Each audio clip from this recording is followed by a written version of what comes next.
आज जो चर्चा का मुख्य मुद्दा है वो मुद्दा है सीडीपीओ इंटरव्यू। चूंकि इधर पिछले एक सप्ताह से लगातार स्टूडेंट के फ़ोन आ रहे हैं, कुछ मेरे भी स्टूडेंट हैं जिनके फ़ोन आ रहे हैं और लगभग एक ही क्वेश्चन होता है कि सीडीपीओ की तैयारी में किन बातों का ध्यान रखा जाए और क्या क्या विषय पढ़ लें सर, किस किस सब्जेक्ट पे तैयारी करना है।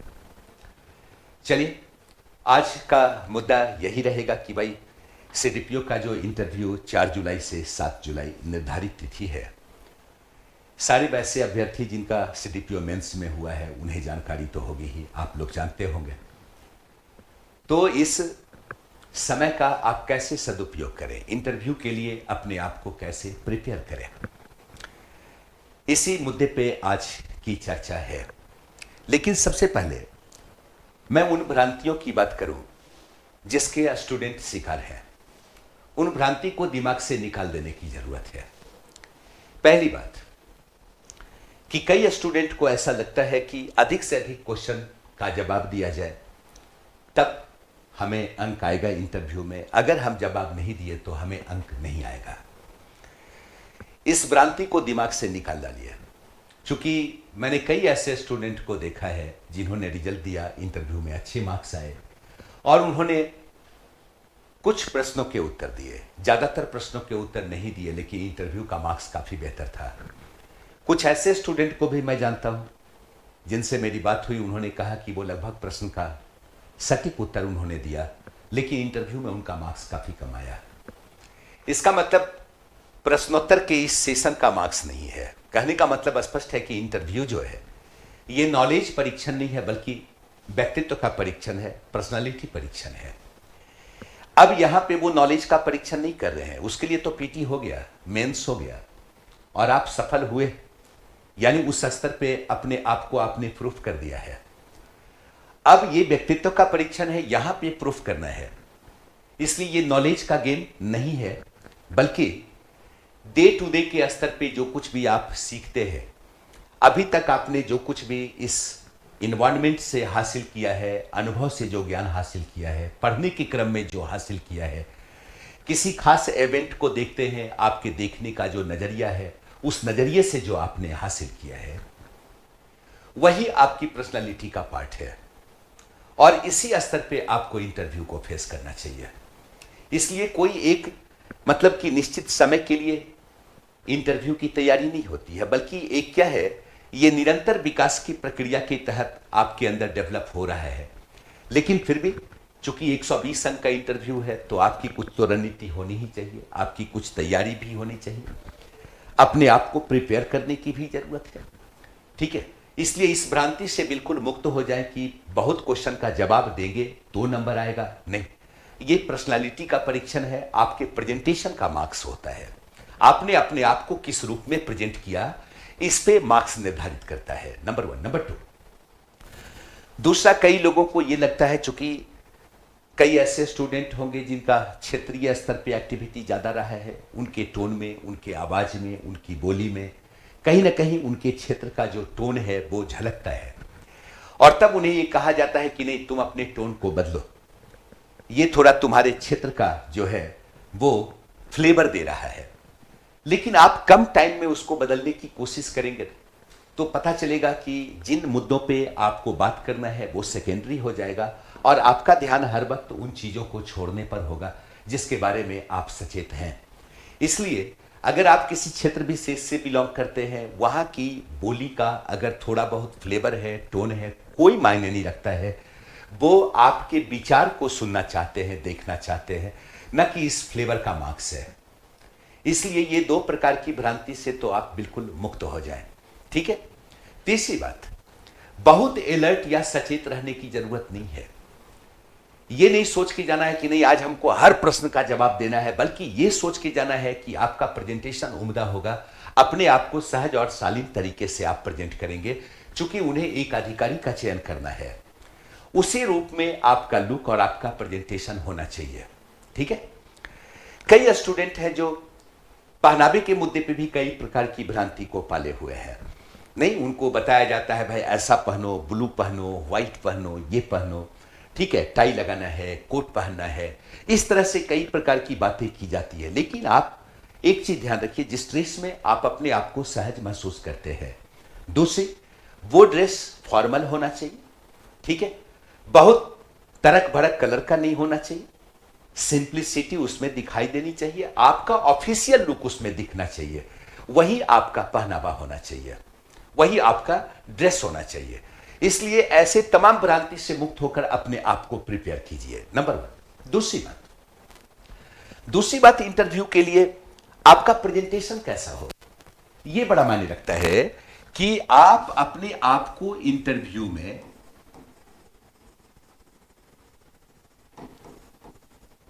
कैसे प्रेजेंट करें, आपका प्रेजेंटेशन कैसे होना चाहिए। सबसे पहले तो अपने आप को सहज और शालीन रूप में आपका प्रेजेंटेशन होना चाहिए। किसी प्रकार के गुमान से मुक्त हो जाना है। कभी कभी ऐसा भी कुछ स्टूडेंट के साथ होता है, उनको लगता है कि क्या पूछेगा, जो पूछेगा हम बताएंगे। और कभी कभी इंटरव्यू बोर्ड में ऐसा भी होता है कि प्रश्न पूछने वाले जब आपके उत्तर से सहमत नहीं होते हैं तो आप रिजिड हो जाते हैं। ये अच्छी बात नहीं है, इसको बिल्कुल छोड़ देना है।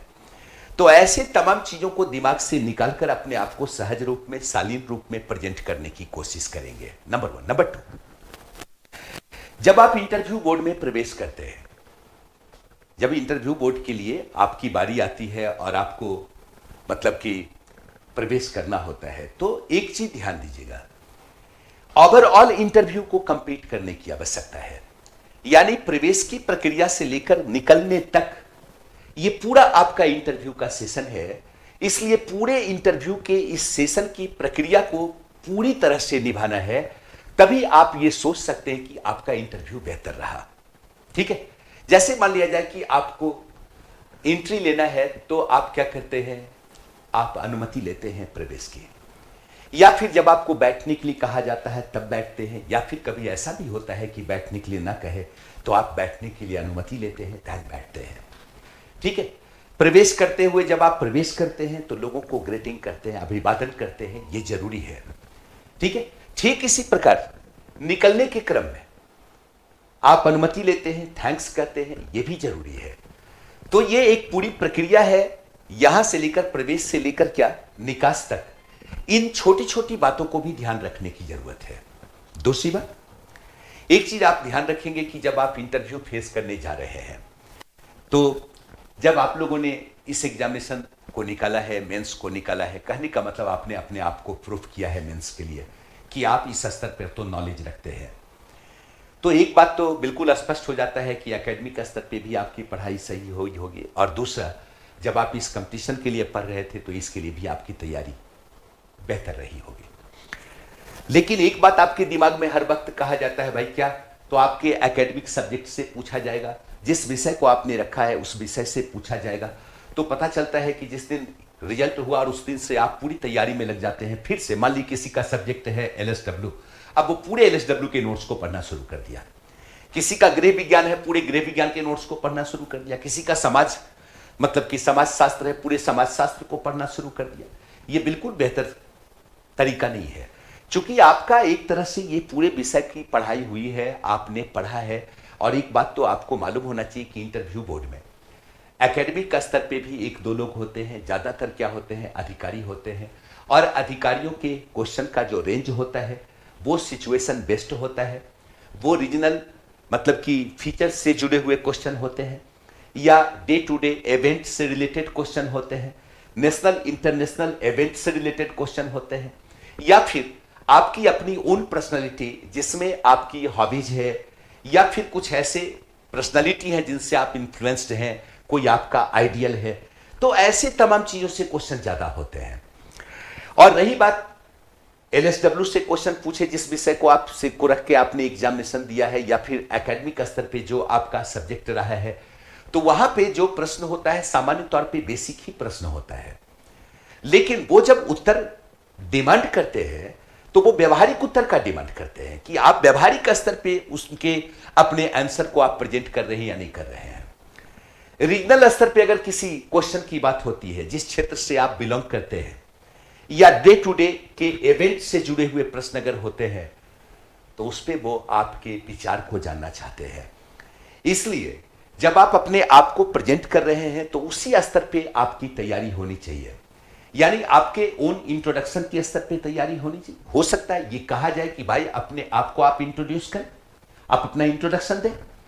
तो आप जब अपना इंट्रोडक्शन दें तो जाहिर सी बात है कि ये कोशिश करनी है कि कम शब्दों में हम अपने आप को इंट्रोड्यूस करें।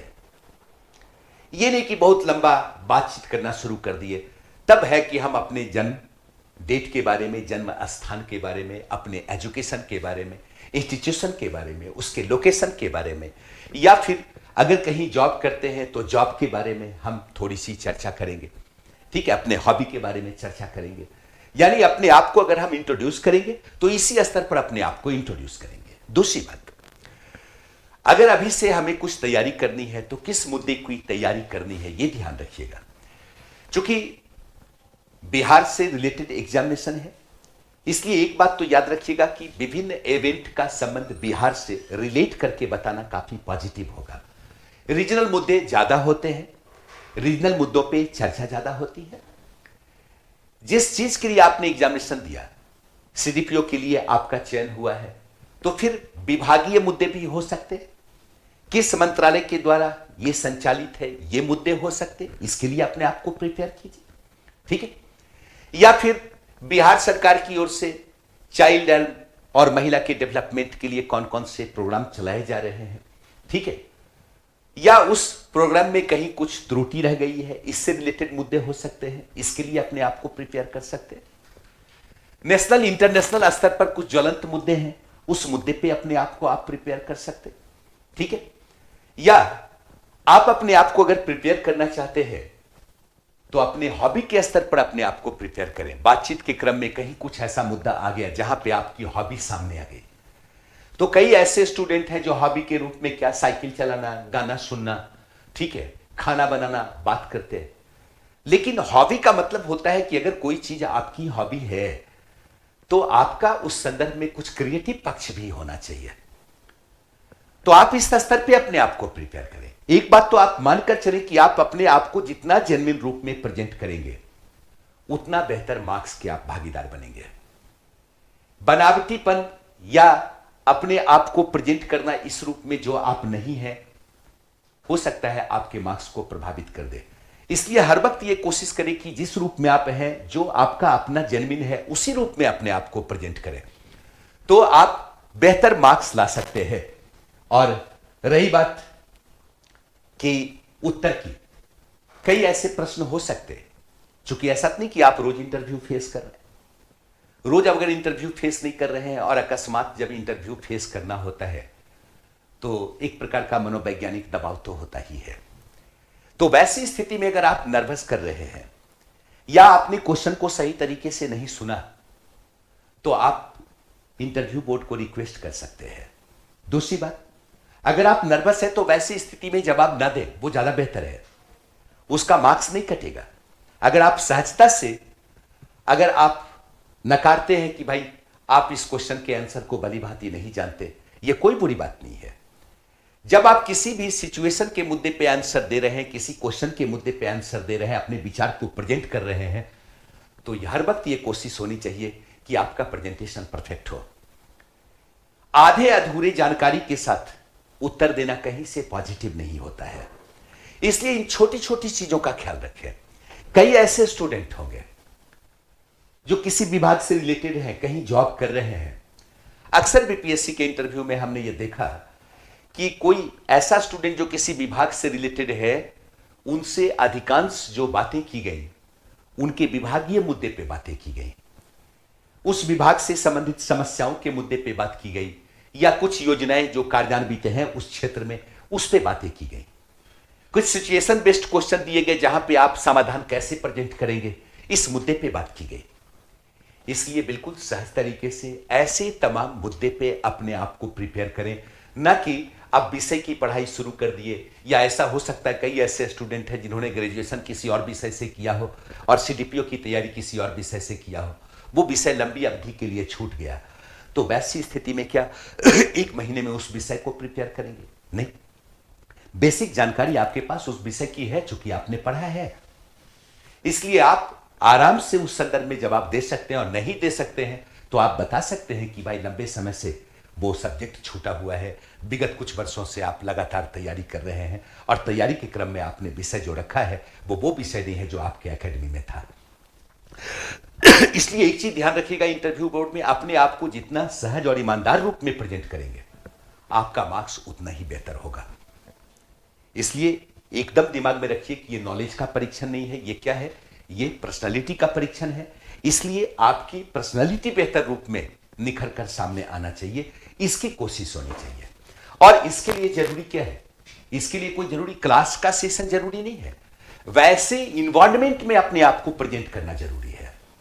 तब जरूरी है कि नहीं, आप किसी भी इंटरव्यू बोर्ड में जहां भी ऐसी कोचिंग हो रही है वहां पे आप जाएं, अपने आप को सीधे इंटरव्यू बोर्ड में प्रेजेंट करें। वहां से जो आपको सीखने का मौका मिलेगा या सिचुएशन को हैंडल करने का जो अनुभव प्राप्त होगा वो इंटरव्यू बोर्ड में काम करेगा। ठीक है। और अगर ऐसा लगता है कि भाई इंटरव्यू का सेशन लेना है तो आपको दृष्टिकोण आईएएस का फोन नंबर आपके पास है, आप कॉल कर सकते हैं, आप टाइम ले सकते हैं और आप 2, 4, 5 इंटरव्यू सेशन ले सकते हैं। लेकिन ये तैयारी व्यवहारिक स्तर पर होना चाहिए, सैद्धांतिक स्तर पर नहीं होना चाहिए। यानी डायरेक्ट हम बोर्ड को फेस करेंगे, बोर्ड से सीखेंगे, अपने आप को बेहतर तरीके से प्रेजेंट करेंगे 1, 2, 3, 4, 5 इंटरव्यू में, और देन क्या करेंगे, अपने इंटरव्यू को फेस करेंगे। ये द बेस्ट तरीका होता है। ठीक है, थैंक यू।